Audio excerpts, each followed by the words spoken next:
लड़ना था उनको और मैं चाहता हूँ कि वो लड़ें। बट उनका थोड़ा-सा मनाना मेरे लिए बड़ा कठिन काम हो गया है क्योंकि एक फ़ैमिलियर है वो, अटका हुआ है। मैं 4 दिन से बस मना ही रहा हूँ कि मान जाओ, अभी 2 दिन और वक़्त है।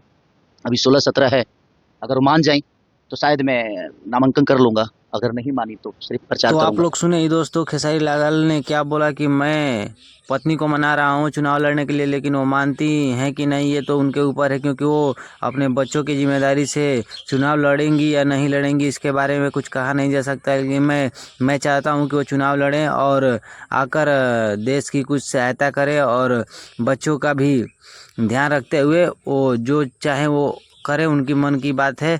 लेकिन देखते हैं वो क्या करती हैं, और मैं चाहती हूँ कि वो आकर इस फील्ड में चुनाव लड़ें, क्योंकि मैं उनके ही लिए मैं बहुत 4-5 दिन से प्रयास कर रहा हूं कि वो मान जाए। मानकर नॉमिनेशन का भी टाइम नहीं बचा है, लेकिन मैं चाहता हूं कि वो जल्द से जल्द डिसीजन दें और नॉमिनेशन हम लोग भरें, क्योंकि नॉमिनेशन भरने का भी टाइम नहीं है। 2-3 दिन टाइम रह गया, जिसमें हम ज्योति जी को 4 दिनों से मना रहे हैं, लेकिन वो मानती हैं कि नहीं मानती हैं, देखते हैं। अगर मान जाती हैं तो बहुत अच्छा हुआ, क्योंकि एक हाउसवाइफ रहने के नाते वो अगर चुनाव लड़ती हैं और जीतती हैं तो फिर उनका लिए एक अच्छी खुशखबरी रहेगी और देश का सेवा करने का मौका मिलेगा और बिहार को बदलने का मौका मिलेगा।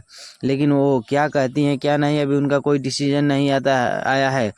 और अगर वो चुनाव नहीं लड़ती हैं तो उस उन पे कोई दबाव नहीं रहेगा, क्योंकि वो चुनाव नहीं लड़ेंगी तो इस पे कोई उनका दोष नहीं है। क्योंकि अगर वो चुनाव नहीं लड़ेंगी तो मैं प्रचार करूंगा पार्टी के लिए, और इसमें कोई बुरी बात